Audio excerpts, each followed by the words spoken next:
Hello, everyone. My name is Lauren Gerlach, and I'm a geriatric psychiatrist and assistant professor of psychiatry at the University of Michigan. And today we're going to talk about updates on geriatric psychopharmacology. Very early on in my training, I was really struck by how much the medications we prescribe in psychiatry can both help and sometimes cause challenges for patients. Sometimes in clinic, it can feel like patients are coming in with a bag of medications or even a rolling suitcase full of medications. And so today we'll unpack some of the potential challenges in prescribing for older adults and key things to watch out for. So as an overview, we'll first start off talking a little bit about trends in psychotropic medication use among older adults. We'll next spend some time talking about psychotropic medication prescribing considerations in older adults, including both pharmacokinetic and pharmacodynamic changes. We'll talk about sensitivity to adverse effects, as well as drug-drug interactions and polypharmacy. Lastly, we'll talk about most major psychotropic medication classes and geriatric considerations when prescribing. To start off, you may have heard this referred to as several things, either the graying of America or the silver tsunami. And so currently, about 17% of the U.S. population is over the age of 65, and by 2050, this will increase up to 22%. So there's a huge growth in our older adult population. Across various studies, anywhere from 18 to 28% of older adults have significant psychiatric symptoms, and that can include things such as mood disorders, anxiety, or cognitive disorders. This adds up to about 9 to 13 million older Americans who have significant psychiatric symptoms. And in the United States, there's currently only 1,600 geriatric psychiatrists. So that's about one geriatric psychiatrist for every 6,000 to 7,000 older adults. So all that to say that all psychiatrists will really need comfort in prescribing and managing the care of older adults. Geriatric mental health treatment settings differ for older adults, and it's actually less than 3% of older adults who receive psychiatric care from a psychiatrist. Most older adults prefer to see their primary care doctor, and really the majority of mental health care delivered to older adults is within primary care. Psychotropic medication use among older adults is common, and older adults are more willing to accept medication and are more accepting of mental health care than previous cohorts. Estimates suggest that 1 in 5 or 20% of older adults take a psychotropic medication, such as an antidepressant. Older adults who are prescribed psychiatric medications are less likely to have a diagnosed mental health disorder than their younger counterparts. And this is concerning because we need to minimize nonspecific use of psychotropic medications.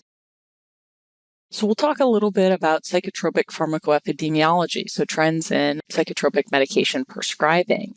And over the past 10 to 20 years, there's really been a growth in the amount of psychotropics prescribed to older adults. And the majority of psychotropic medications that are prescribed to older adults are prescribed by non-psychiatric providers like primary care. There's also been a growth in the use of central nervous system active polypharmacy among older adults.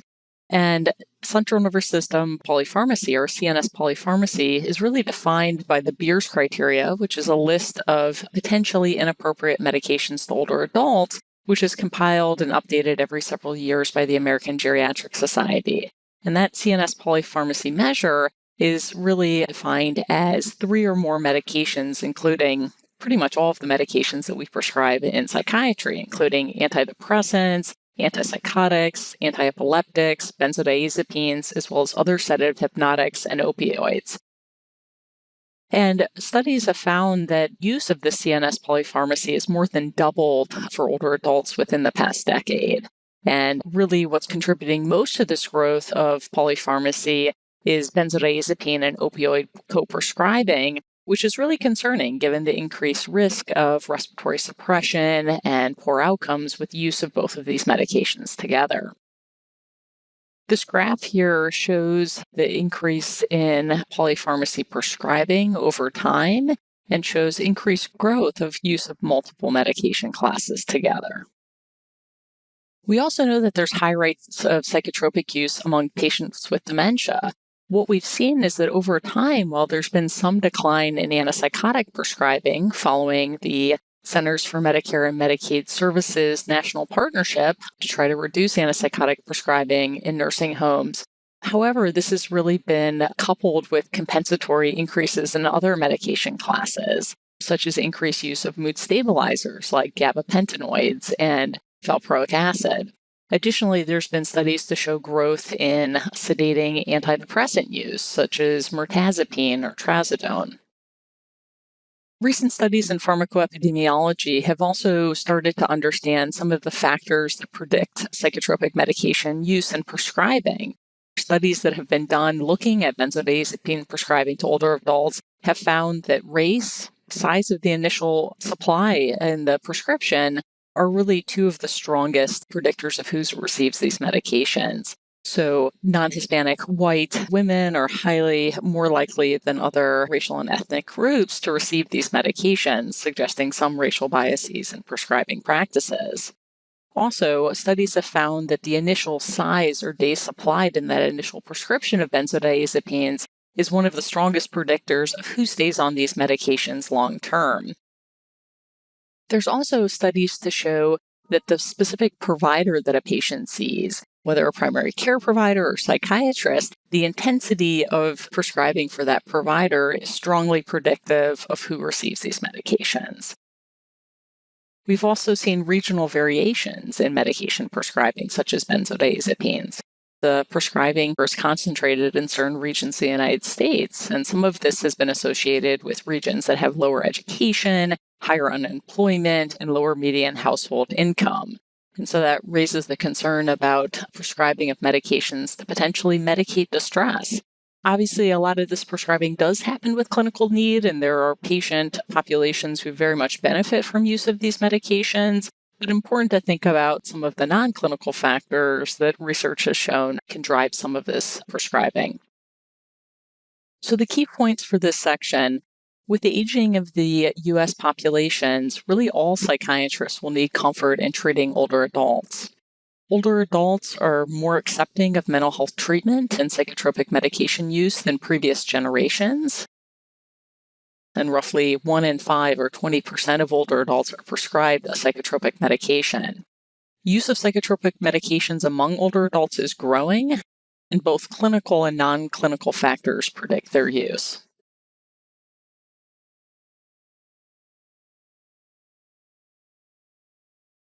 Next, we'll talk about geriatric considerations in prescribing of psychotropic medications.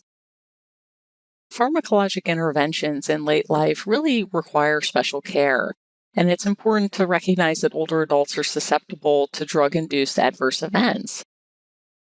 Drug-induced adverse events can include cardiac effects, such as a prolonged QT interval, arrhythmias. This can also include both peripheral and central anticholinergic effects, and those can lead to anticholinergic side effects such as constipation, urinary retention, cognitive dysfunction, delirium. Also, a lot of our medications in psychiatry also have antihistaminergic effects, which can lead to sedation and weight gain. And lastly, antiadrenergic effects, which can lead to things like postural hypotension. And older adults are more susceptible to polypharmacy, so the use of multiple medication classes at once, as well as drug-drug interactions. So as we age, there's both pharmacodynamic and pharmacokinetic changes in the ways that we respond to and metabolize medications. And as we can see here in this table, there are some changes that occur with aging across metabolism and excretion of medications. Reduced liver size and hepatic blood flow can affect kind of the excretion of medications. Decreased glomerular filtration and changes in renal function can reduce clearance of medications that can lead to a longer half-life of the drug and a higher steady-state concentration, as well as decreased cardiac output. And these are all things that we need to consider when prescribing medications.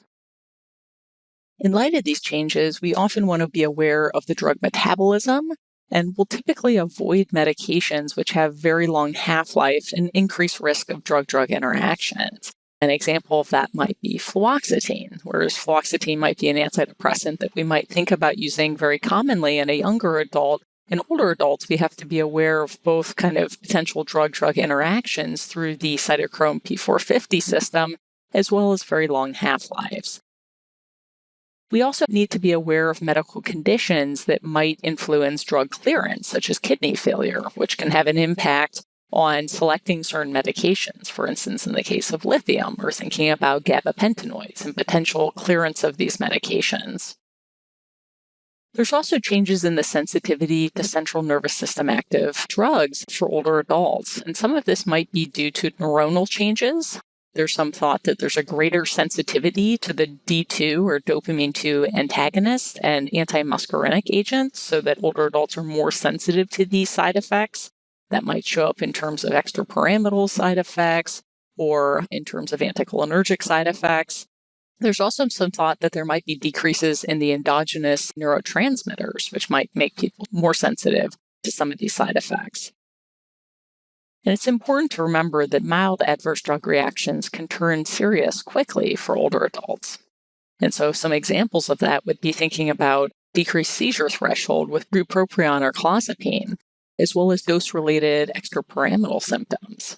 Also, increased risk of cardiac arrhythmia and QT prolongation with tricyclic antidepressants.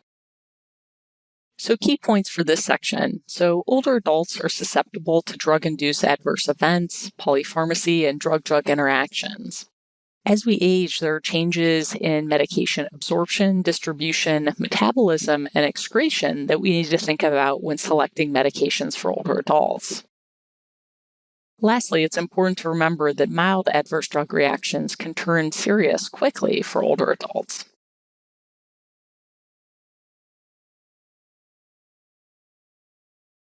Geriatric challenges in prescribing. So it's important to think about illnesses that affect older adults and to think about how these medical conditions might further diminish the processing and removal of medications. For instance, patients with cirrhosis or liver disease or diabetes with subsequent renal impairment. Other geriatric challenges in prescribing can include poor adherence to treatment regimens, and this can be because of impaired cognition.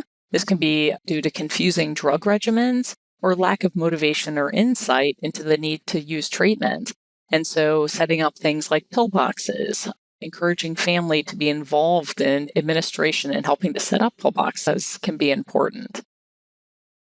Psychotropic medications are also not routinely studied in older adults, and a lot of our randomized controlled trials that study the efficacy of these medications exclude our oldest population.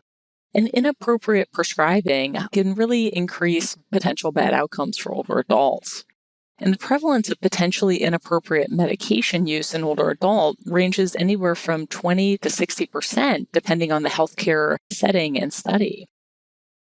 Inappropriate medication prescribing can increase the risk of emergency department visits, hospitalizations, adverse drug events, and is associated with poor quality of life. And even among patients taking appropriate medications, the prevalence of adverse drug reactions is increased in the older adult population. So I'll give here a case example about a patient presenting to the emergency department, and I'll ask you to think about how you might approach this case.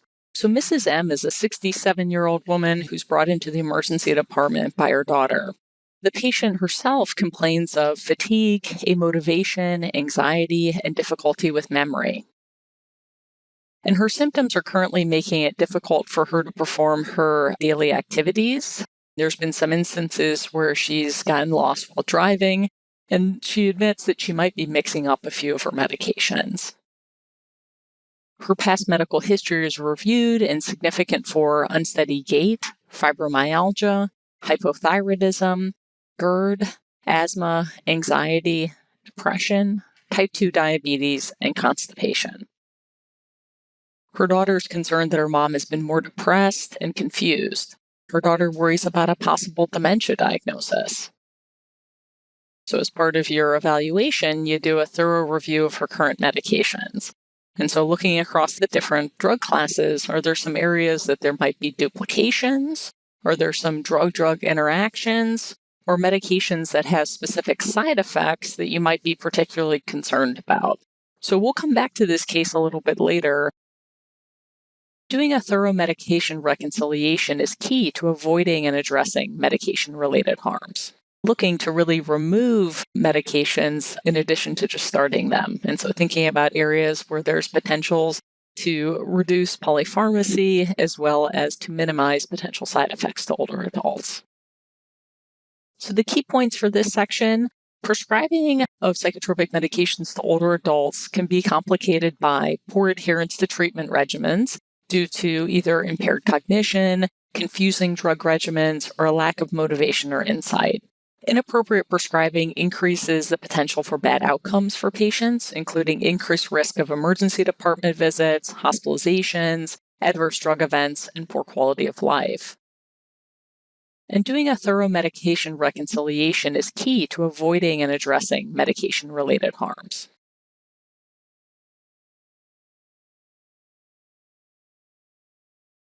Our next section here is going to talk a little bit about strategies for starting medications in the geriatric population, and we'll start to talk some about specific psychotropic medication classes. And we'll start off first talking about SSRIs and SNRIs, two of our most common antidepressant classes.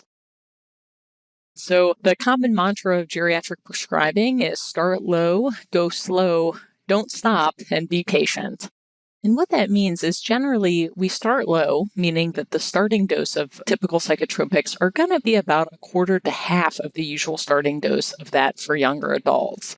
So I might give the example here of medication like escitalopram.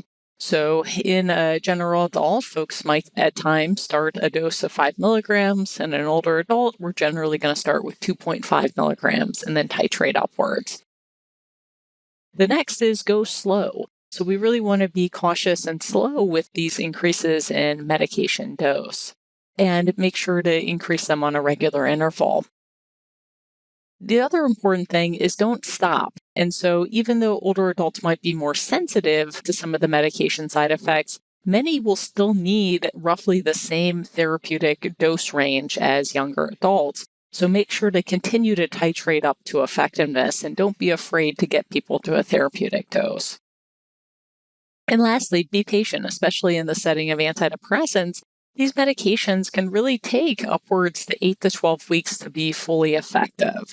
When we look at large randomized controlled trials, such as the STAR-D treatment trial, many patients continued to see improvements with these medications at 8 to 12 weeks. Other strategies for starting medications in the geriatric population: it's really important to explain the anticipated time to benefit of these medications so that patients don't become frustrated. I think what can be a common occurrence in clinic is that you'll start a patient on a medication, like an antidepressant. They'll take the medication for a few weeks, and then at the follow-up visit a few months later, we'll tell you that they discontinued the medication because they didn't see a benefit. So really being upfront and explaining sometimes the time lag between starting treatment and when to anticipate a potential benefit can really be helpful in improving adherence. It's also important to provide some psychoeducation and discussion of coping skills and strategies to behaviorally manage symptoms as patients are waiting for these medications to kick in. So what are the mindfulness practices that they can do? What are deep breathing? What are kind of other behavioral strategies that they can engage in? Being active, getting physical exercise. What are the things that they can start doing as they wait for the medications to kick in? Also, referrals to psychotherapy, both group and individual, can be very helpful in bolstering those coping skills and strategies as medications are starting to work.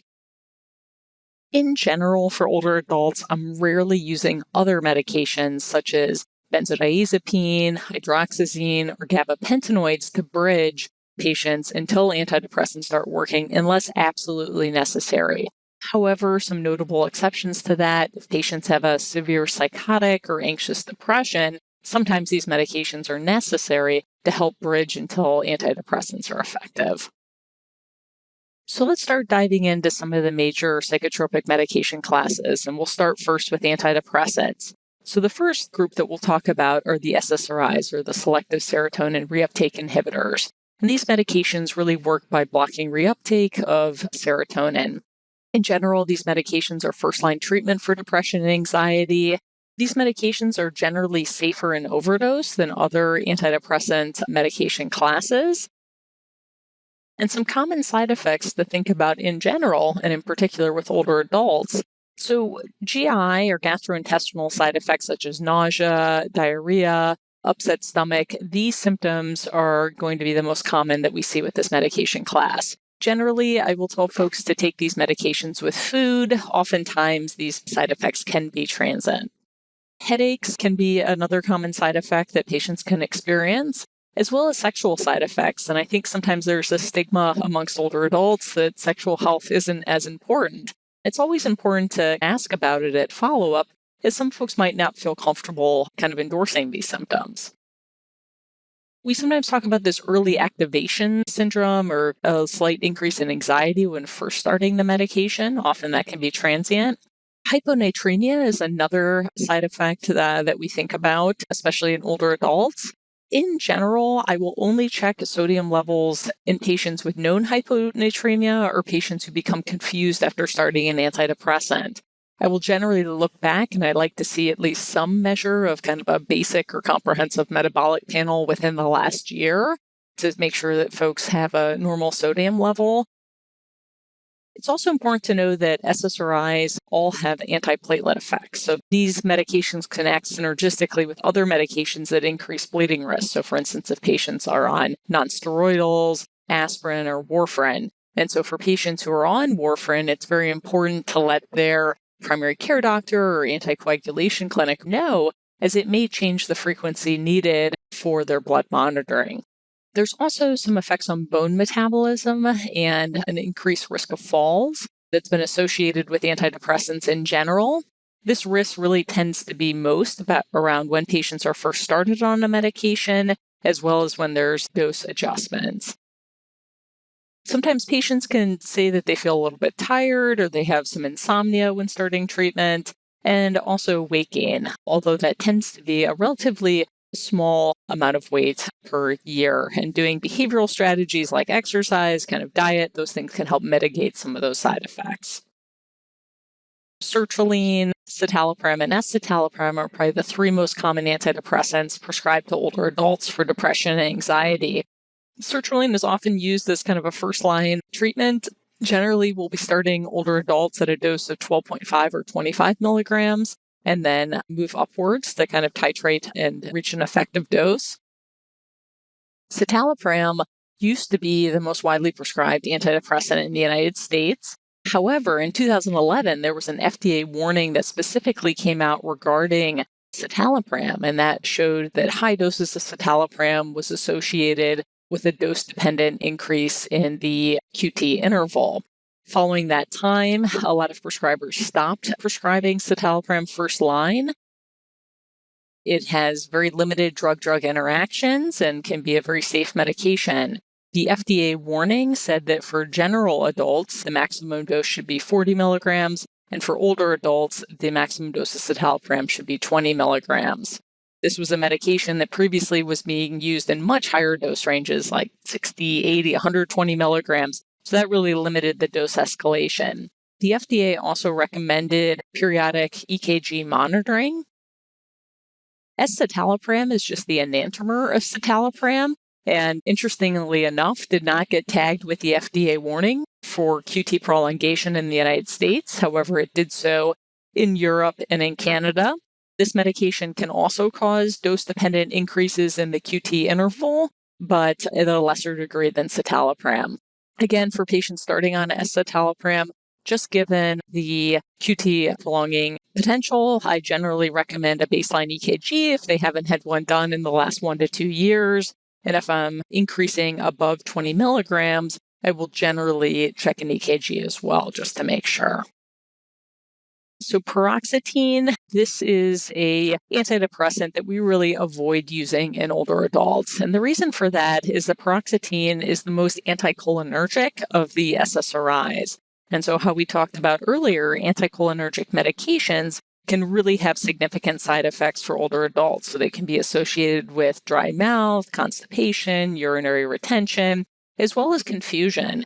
Also, this medication tends to have a lot more drug-drug interactions. It's both a substrate and an inhibitor. at the cytochrome P450-2D6. It also has a very short half-life. So medications with a short half-life, if you stop it abruptly, people can get a really bad discontinuation syndrome.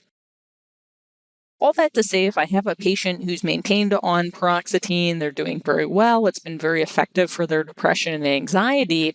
If they're not having cognitive symptoms or concerns about worsening memory, then I'll keep them on the medication and continue to use that medication. However, if folks are having any anticholinergic side effects or any changes in memory, I'm generally going to recommend changing to a different medication. Fluoxetine, this is a medication that gets used very often in general adults and also in children and adolescents. I tend to avoid it in our older adult population, just given that it has a potent CYP2D6 inhibition. It also has a very long half-life, which can both be good and bad. So medications with a long half-life, if you miss a dose, it's okay, no discontinuation syndrome, which can be helpful if there's variable adherence. However, it tends to have more drug-drug interactions, and it's generally one I tend to avoid with older adults. Fluvoxamine is a medication that's also approved for obsessive-compulsive disorder, and generally I'll restrict using that medication just for OCD. SSRI-like medications, so we have trazodone, which generally we will be using for treatment of insomnia and to help folks get to sleep. The doses that are generally used for treatment of insomnia can range anywhere from 25 to 150 or 200 milligrams. The doses used for depression treatment are generally higher, and folks often have a hard time tolerating the higher doses given that sedation effect. Shown here is a chart that puts together the results from several different studies showing the relative QT prolongation of various medications. And so in the left part of the graph here, we have some antipsychotics, so some first-generation and second-generation antipsychotics. On the second half, we have some of our antidepressant medications. And again, you can see medications like thioridazine, ziprasidone. These are medications that can greatly prolong the QT interval. And then some of our antidepressant medications like citalopram and escitalopram shows that relative increase. Now let's talk a little bit about the SNRIs, or the serotonin norepinephrine reuptake inhibitors. And the mechanism here is that these medications really work on both serotonin and norepinephrine blockade. Some of the common medications in this class include duloxetine, venlafaxine, and desvenlafaxine. So a couple things about these medications. All of these medications also have an indication for chronic pain. So a lot of times you will see these medications used for patients who have both depression as well as chronic pain, whether due to neuropathy or other kind of nerve pain. These medications tend to be more activating. Because of that, we usually want to dose these medications in the morning. If people are taking the medication too late into the afternoon or evening, it can actually disrupt sleep. These medications also tend to have a relatively short half-life, especially with venlafaxine, even the extended release versions. So if people accidentally miss a dose or two of the medication or abruptly stop it, people can get really bad withdrawal symptoms. Also related to that norepi effect, there can really be increases in blood pressure, and that's something that I monitor as well when starting these medications, and in particular, increases in diastolic blood pressure. Just a couple things to mention. So duloxetine and desvenlafaxine, these are medications that right at the starting dose of the medication, you get both that dual serotonin and norepinephrine effect. Venlafaxine is a medication that at lower doses of the medication, like 75 or 150 milligrams, it's really predominantly just working on serotonin reuptake. And you really need to dose the medication higher to doses above 150 or 225 to get both that serotonin and norepinephrine effect. So key points for this section. So the common mantra of geriatric prescribing is start low, go slow, don't stop, and be patient. SSRIs are the first-line treatment for later life depression and anxiety. The most common side effects of this class of medication include GI upset, headache, and sexual side effects. In particular, we generally avoid use of paroxetine in older adults given the anticholinergic properties.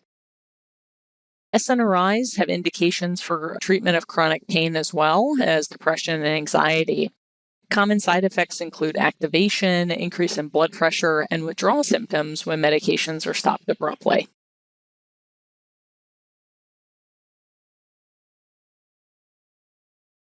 In this next section, we're going to talk about some other antidepressant medication classes, including bupropion, mirtazapine, tricyclic antidepressants, and use of monoamine oxidase inhibitors in the geriatric population.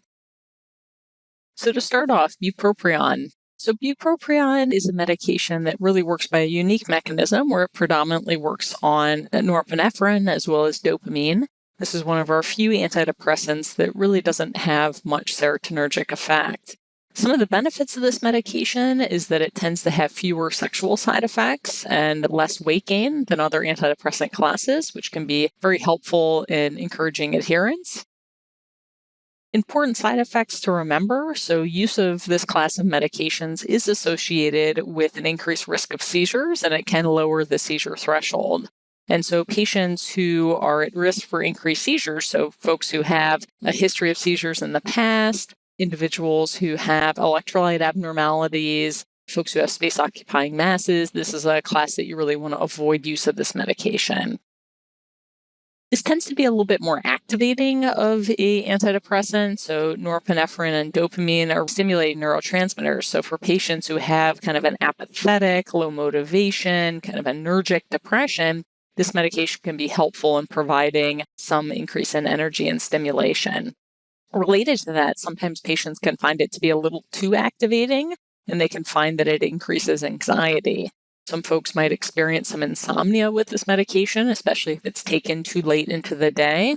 And I've had some patients who have experienced tremor or shaking with the medication. This medication class is also for smoking cessation, and so some patients might be prescribed this medication for that as well. And it comes in variable dosing formulations, including a sustained release and an extended release form. So mirtazapine is a drug that works on norepinephrine, serotonin, as well as having some alpha blockade. It also has prominent histaminergic properties, which can lead to side effects, which either can be a challenge or a benefit depending on the clinical situation. So side effects like sedation, weight gain can be potential side effects or benefit. It also works as a serotonin 3 antagonist, which has an anti-nausea effect. So in some randomized controlled trials, it's been used to address chemotherapy-related nausea. This medication also tends to have a little bit fewer sexual side effects. There is a low incidence of neutropenia, but something to be aware of as well. And then lastly, this medication can be associated with a little bit of orthostasis related to that alpha blockade. And so important for folks, especially if they're taking it at night at bed, if they're waking up to use the restroom during the night, I always tell people sit on the side of the bed, make sure that you're awake to really try to minimize the risk of falls. This is also a medication that's renally excreted. So for patients who have kidney failure, kidney disease, you just want to make sure that you're cautious as the medication may have a slower excretion time. The dose range is wide and starts at 7.5 and goes to 60 milligrams. There's been some discussion about this inverse dose response curve, meaning that at lower doses, around 7.5 to 15, the medication tends to work more prominently on histamine receptors. And then as you go up on the dose, it tends to work more prominently on serotonin and norepinephrine and may lose some of that sedating effect. That hasn't been 100% concluded. There's been some animal studies to try to understand where exactly that dose response curve is. But subjectively, you may have patients that once you start to increase the dose to 30, 45, or 60 milligrams, folks might find that it's a better antidepressant, but not helping quite as much for sleep. The typical patient that you'll think about, maybe an older adult with depression who is losing weight and isn't able to sleep, we can think about mirtazapine as a medication to kind of address all of those things. So tricyclic antidepressants. So tricyclics work on a variety of neurotransmitters, including norepinephrine, serotonin, and dopamine. They are older antidepressants, which do come with a host of side effects that we need to be very cautious of. However, they can be very effective antidepressants, especially for treatment-resistant depression. Like the SNRIs, the TCAs also have an indication for chronic pain, and so often you'll see them used for neuropathic pain or for migraine prophylaxis. They also can be used for insomnia as well, too. When I think about the side effects of these medications, I think about the various receptors that they target in the brain. And so these medications work on M1 receptors, and so muscarinic receptors. They have anticholinergic side effects, which again can include dry mouth, constipation, urinary retention, as well as confusion. They also cause orthostatic hypotension due to alpha blockade, and so you have to be careful and monitor blood pressure. Related to H1 receptors or working on histamine, they can cause sedation and weight gain. They also can be associated with sexual dysfunction and can have cardiovascular risk. These medications work very similarly to class 1A antiarrhythmics and can slow conduction through the AV node and increase the QT interval. These medications are also associated with a risk of ventricular arrhythmia and can be lethal in overdose. Some of the common tricyclic antidepressants, there are both secondary and tertiary amines. Secondary tricyclic antidepressants are often preferred to tertiary amines given a more favorable side effect profile. So preferentially, we try to choose secondary amines like nortriptyline or desipramine. But I would say nortriptyline is generally my go-to for geriatric depression or geriatric treatment-resistant depression that has failed several other medication classes.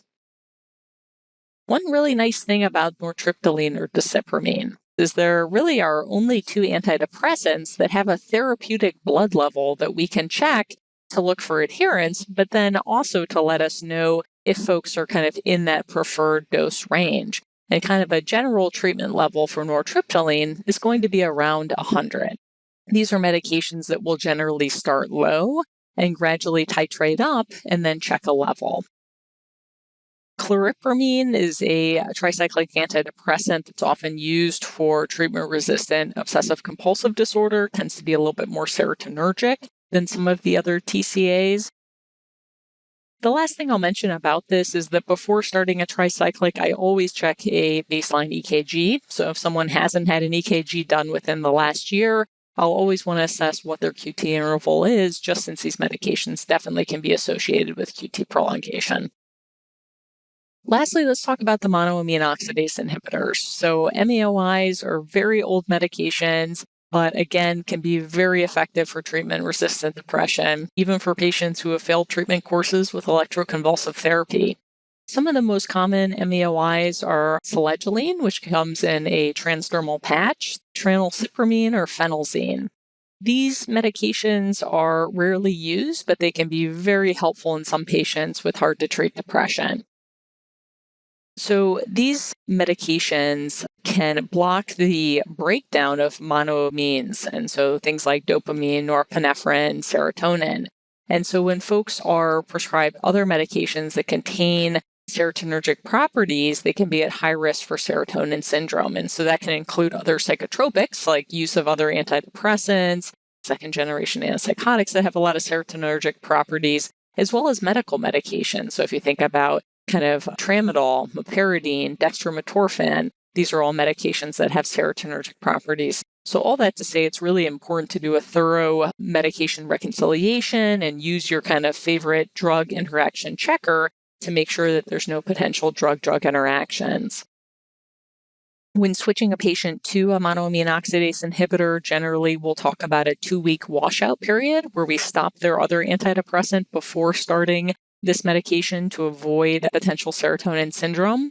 For medications that have a very long half-life, like fluoxetine, we will have a longer washout period of kind of 4 to 5 weeks before starting the medication. One of the biggest things that folks think about with these medications is kind of the risk of hypertensive crisis and dietary restrictions. So tyramine is a false neurotransmitter that looks very much like norepinephrine. And so if people eat foods that contain tyramine and use a monoamine oxidase inhibitor, they can get an increase in this tyramine level, which can lead to a hypertensive crisis. And foods that are rich in tyramine can be things that are like pickled, aged, or fermented items. So things like sauerkraut, some types of kind of cheeses, some type of kind of tannins in wine can have this tyramine. In my practice, the biggest problem that I run into with these medications is that they all can cause profound orthostatic hypotension. And so often that orthostasis is kind of the rate limiting factor for titrating these medications. And generally they'll be dosed, 2 or 3 times a day to help really kind of mitigate that orthostatic hypotension. Also, sometimes patients will require a medication like fludrocortisone or mineralocorticoid to help boost their blood pressure enough to stay on these medications. The last thing I'll mention, so some of these medications tend to be a little bit more stimulating than other ones. So tranylcypromine and selegiline both are broken down to an amphetamine-like compound. These tend to be very activating antidepressants. So medications, again, you want to dose towards the first half of the day, can cause some significant insomnia. Phenelzine tends to be a more sedating monoamine oxidase inhibitor. And so that's a medication that you might dose a little bit later towards the end of the day, can help with insomnia, or for patients who have a really bad anxious depression, would sometimes prefer that over some of the more stimulating ones. So we'll go into the key points here. So mirtazapine can be a very useful primary or augmentation agent for treating depression. Some of the common side effects can include sedation and appetite stimulation, which can be used as benefits or seen as side effects. Secondary tricyclic antidepressants are often preferred to tertiary amines, given a more favorable side effect profile. The tricyclic antidepressants can come with a host of side effects. However, they can be very effective in treating treatment-resistant depression. Similarly, monoamine oxidase inhibitors can be very effective antidepressants. However, they have significant side effects that have to be monitored, including the risk of a hypertensive crisis or serotonin syndrome.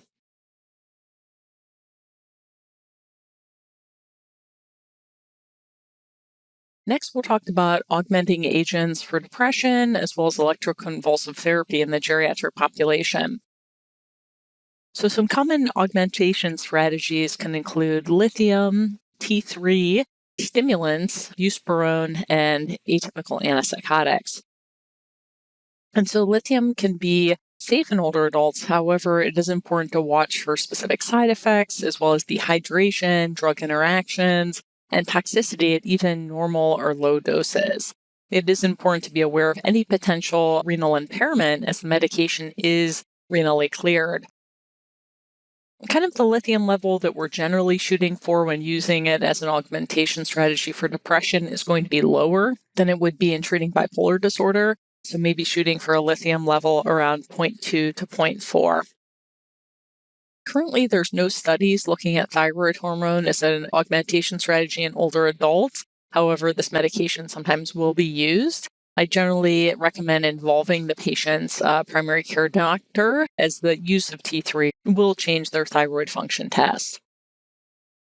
We'll think about medications like a stimulant. Methylphenidate is probably the most commonly used.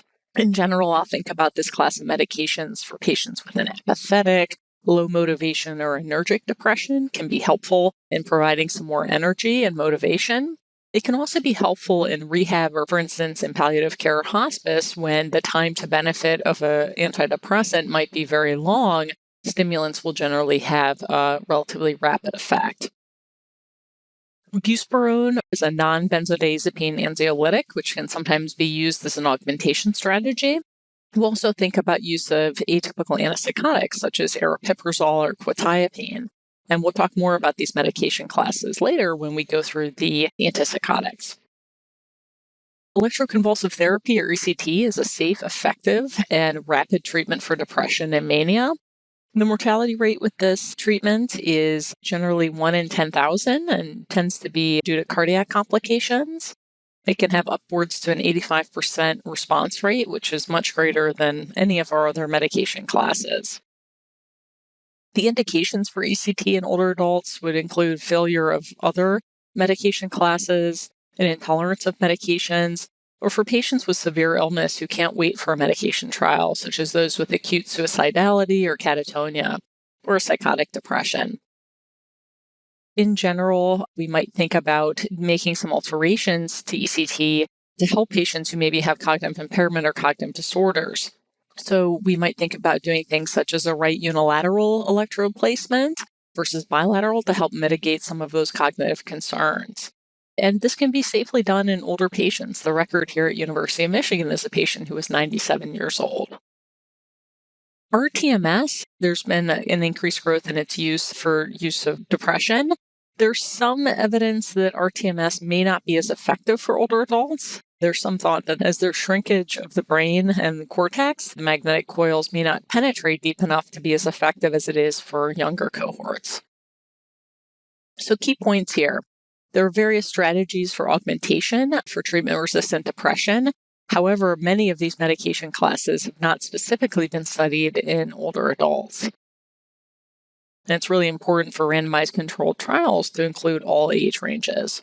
ECT can be a safe and effective treatment option for severe and refractory depression.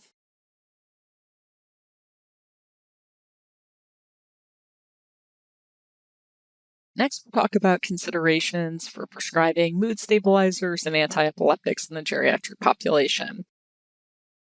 So lithium is a medication that can be very effective for treatment as an augmentation strategy for depression, as well as for treating bipolar disorder. It's important to just monitor for response and potential side effects.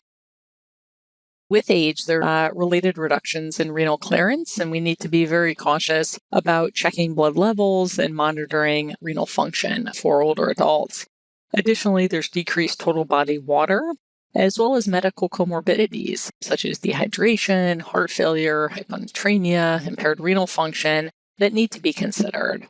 Also, potential drug-drug interactions, so thinking about whether patients are prescribed other medications that can reduce the clearance of lithium, such as thiazides or ACE inhibitors or nonsteroidals or NSAIDs.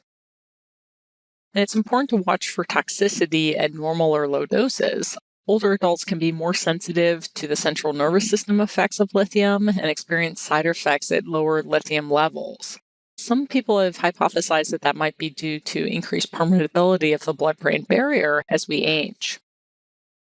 Valproic acid is a medication that has common side effects that include sedation, nausea, weight gain, and hand tremor.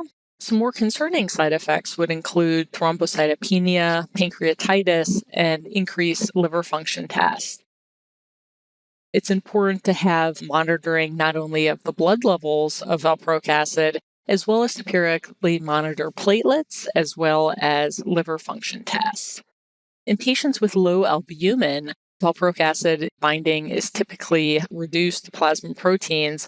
Folks recommend using a free valproic acid level rather than a total. So just important to think about potentially checking that for older adults, especially those with low albumin. Other mood stabilizers that are used include lamotrigine, which is generally well tolerated and can be used for bipolar depression.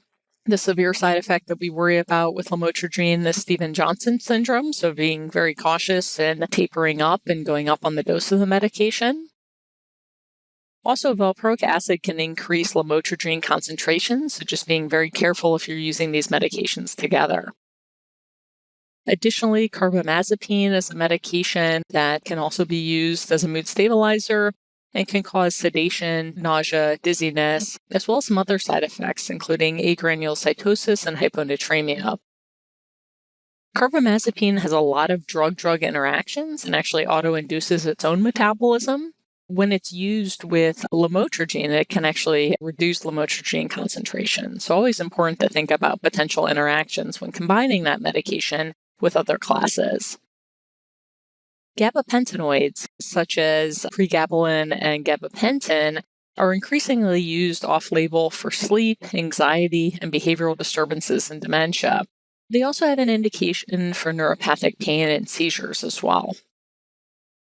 And use of these types of medications has really increased 2 to 3 times in the past decade.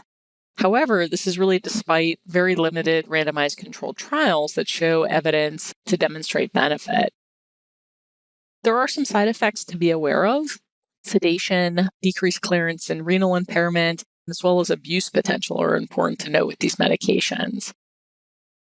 So key points for this section on mood stabilizers. So lithium is safe in older adults. However, it's important to watch for dehydration, drug interactions, and toxicity at even normal or low doses, especially among patients with renal impairment. Gabapentinoids are increasingly prescribed off-label for sleep, anxiety, and behavioral disturbances in dementia, despite limited randomized controlled trial evidence to support use.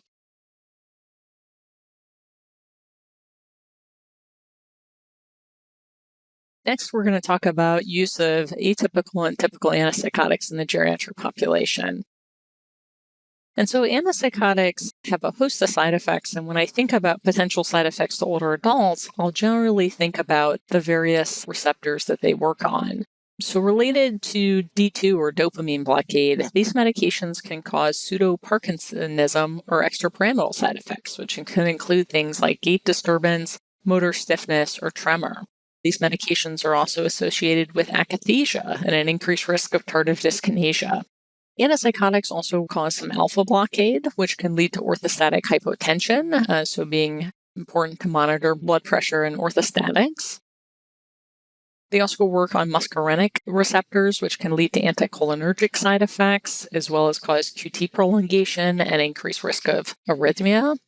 They also work on histamine, which can be helpful for sedation, which can either be a side effect or benefit, as well as they're associated with metabolic syndrome, so weight gain, hyperglycemia, and an increased risk of diabetes, as well as hyperlipidemia.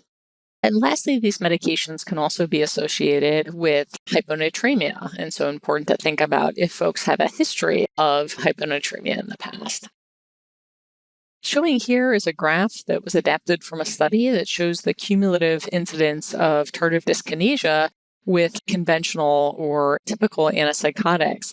And what it shows here, the younger adults are shown here in the yellow line and older adults are shown in the blue line, really increasing cumulative incidence of tardive dyskinesia for older adults.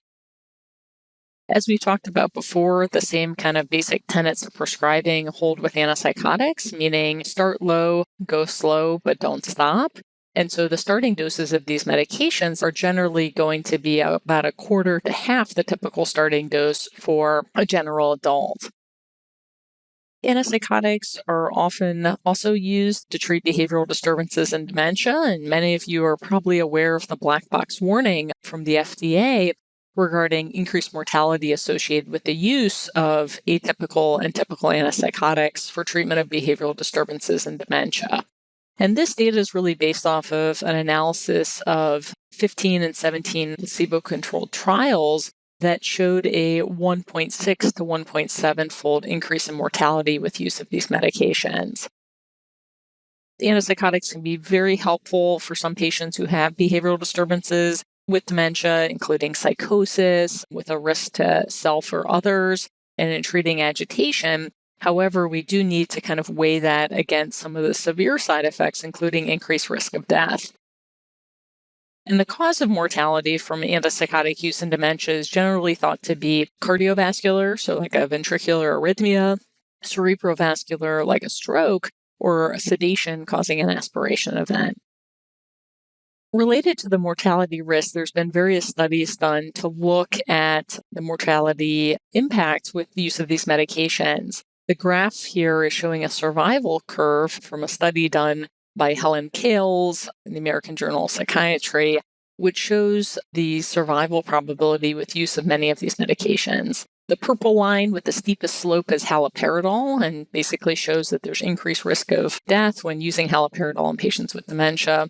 The green line maybe has the slowest slope there, and that's for quetiapine. Important to note, the blue line here is valproate, also increased mortality risk with use of that medication. Pimavanserin is a newer atypical antipsychotic that's been approved for treatment of hallucinations and delusions associated with Parkinson's disease psychosis. It's a novel antipsychotic and that it really has no appreciable dopamine blockade and works as an inverse agonist and antagonist at the 5-HT2A receptor. The package insert recommends a dose of 34 milligrams daily. It can be useful for patients who still develop extrapyramidal side effects with quetiapine, which has very low D2 blockade, or for patients who have experienced excessive sedation.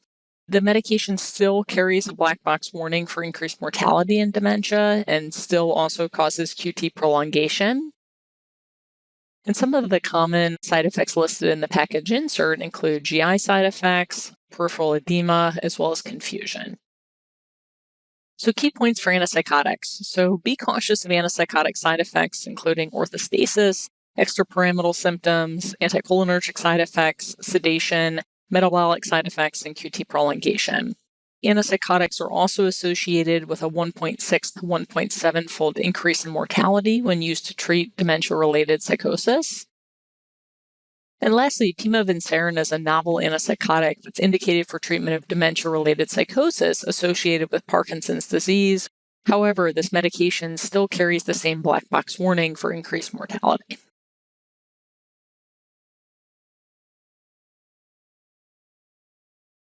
Next, we'll talk about considerations for using benzodiazepines and benzodiazepine receptor agonists in the geriatric population. So benzodiazepines instead of hypnotics, in general, the detrimental side effects of these medications frequently outweigh any short-term symptomatic relief. And in general, we're really trying to minimize or avoid use of these medications. The reasons for this is that these medication classes cause significant impairment in memory. They're also associated with an increased risk of falls and hip fracture. And for an older adult, that can be a really defining event that can really limit mobility as well as independence and is often a trigger for nursing home placement. They're also associated with other adverse respiratory outcomes, for instance, increased respiratory suppression, especially when combined with prescription opiates. There's some literature to suggest that use of these classes of medications might be associated with an increased risk of dementia. However, there's been both positive and negative studies regarding that. However, there is a clear association with cognitive impairment and decreased attention. These medications have also been associated with motor vehicle accidents. For patients who are experiencing agitation with risk of harm to self or others, we will consider a short course of a benzodiazepine, and we really try to avoid medications with a very long half-life. So for instance, if we think about a patient with a severe kind of psychotic depression, a patient who's manic with agitation, a patient with dementia with extreme behaviors, we might think about a short course of medication. However, we will often want to exhaust and really try other alternatives first. So thinking about PRN scheduled use of medications like sedating antidepressants like trazodone, use of gabapentin, or other kind of antidepressants to try to address some of that agitation, especially in the setting of dementia. For patients who are on benzodiazepine or sedative hypnotics, we're always looking to deprescribe when possible. Again, for some patients, these will be medications that have been very helpful for them. They're not able to come off of the medication. But for patients where the benefit is questionable, it's always worth trying a trial off or at least trying to reduce the dose.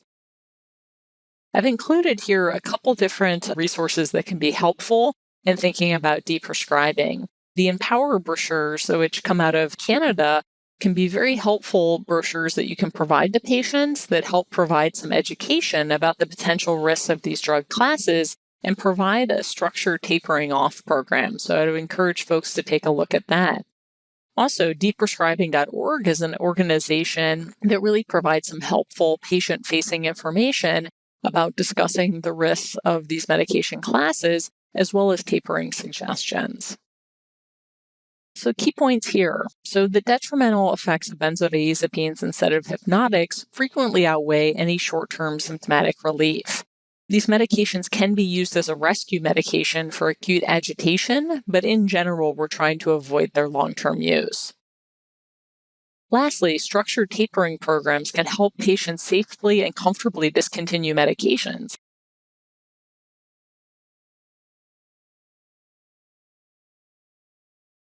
The last medication class that we'll talk about today is using medications for managing dementia. We'll talk about cholinesterase inhibitors and memantine. So these medications are used to help provide some relief in terms of slowing kind of the progression of Alzheimer's disease. We often will tell patients that there are currently no disease-modifying treatments for dementia, but use of these medications can generally help slow progression, maybe by about a 6 to 8 month period of time. Acetylcholinesterase inhibitors or cholinesterase inhibitors like donepezil are indicated for mild to moderate dementia. If folks develop side effects, we'll generally think about use of a different medication. Memantine is generally reserved for folks with more moderate to severe dementia and not indicated for early or mild disease. Some of the most common side effects for cholinesterase inhibitors, so there are a lot of cholinergic neurons in the brain. There's also a lot of cholinergic neurons in the gut. And so nausea, vomiting, diarrhea, weight loss, decrease of appetite, these can be common side effects with cholinesterase inhibitors. You can also see bradycardia as well. For memantine, confusion, headache, dizziness, and agitation are sometimes the most common side effects that we can see. And there's some literature to suggest that use of cholinesterase inhibitors can help with treating behavioral disturbances in dementia. However, when you look at pooled studies that use what's called the neuropsychiatric inventory to look at markers of aggression, agitation, psychosis, it turns out that these medications, while having a statistically significant reduction in behavioral symptoms, actually at a clinical extent do very little. And so pooled studies have found that it reduces this neuropsychiatric inventory by 2 points. And this is on a scale that ranges from 0 to 144. Many of us clinically have had a situation where we found that a patient has benefited or had a reduction in these behavioral symptoms with starting the medications, but unfortunately the pooled data suggests a little less benefit than we'd like to see. The decision about when to stop use of these medications can be very challenging for both patients and providers.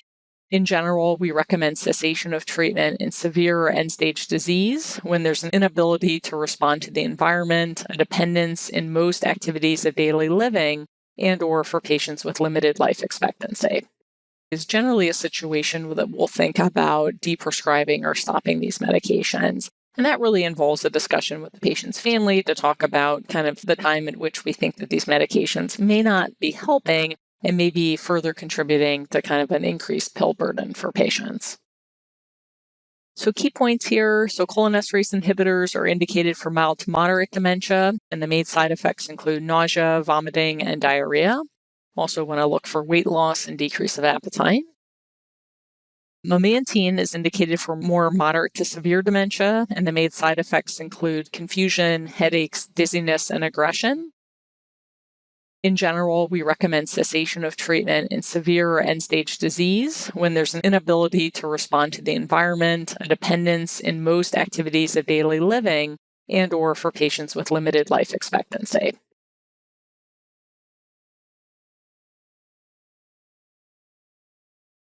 So let's finish up here, returning to the case of Mrs. M.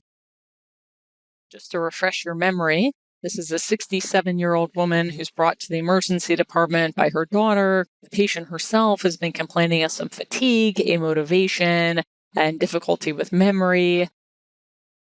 She also says that she's been having more difficulty performing her daily activities. She's had a few episodes of getting lost while driving, and endorses that she might be mixing up a few of her medications. Her daughter's concerned that her mom has been more depressed and confused, and the daughter's worried about a potential dementia diagnosis. In the emergency department, we got a thorough list of her current outpatient medication regimen. So we have gabapentinoids, we have opioid medications, we have multiple antidepressants, venlafaxine, trazodone, we have lithium. We see use of multiple benzodiazepines, use of alprazolam and clonazepam, cyclobenzaprine, use of medications like losartan and ibuprofen. And we've done a good medication reconciliation, and now we're looking for maybe potential areas of concern. And so I might challenge you first to look for areas of duplication. So are there areas where there's central nervous system active medication polypharmacy or use of multiple drug classes that work in a very similar way?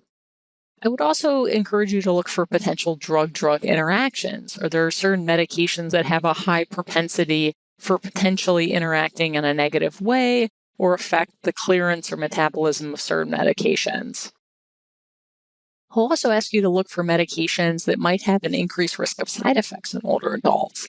Are there medications that you think might have high anticholinergic properties that might be a problem? And then lastly, I'll ask you to think about prescribing cascades. Do you think there's any medications that might be prescribed due to side effects of other medications? And look for some areas to maybe consolidate. So, a few things kind of off the top of my head, looking at some of the potential for interactions.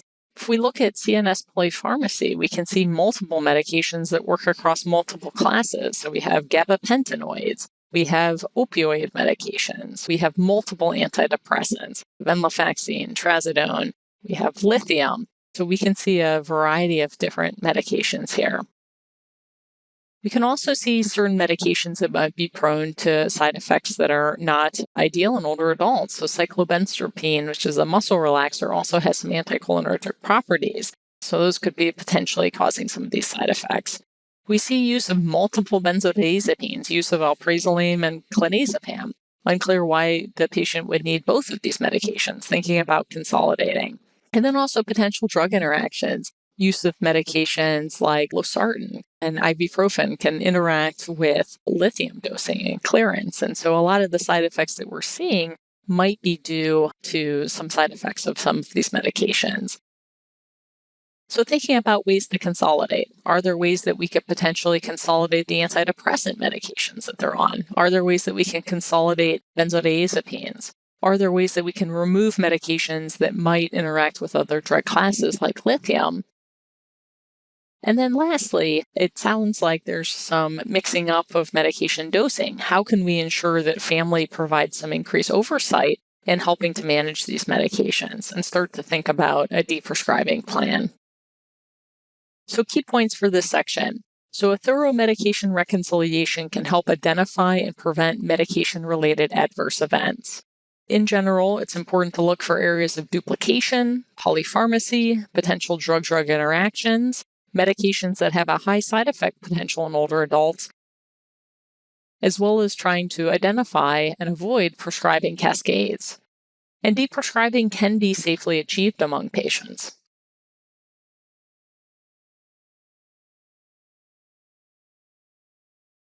So the take-home messages for today. First, older adults are more comfortable with mental health treatment, and there's been a significant growth in the use of psychotropic medications for older adults. Most of these medications are prescribed by non-psychiatric providers, such as primary care doctors.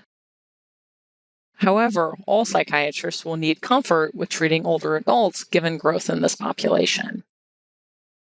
Next, older adults are susceptible to drug-induced adverse events, polypharmacy, and drug-drug interactions.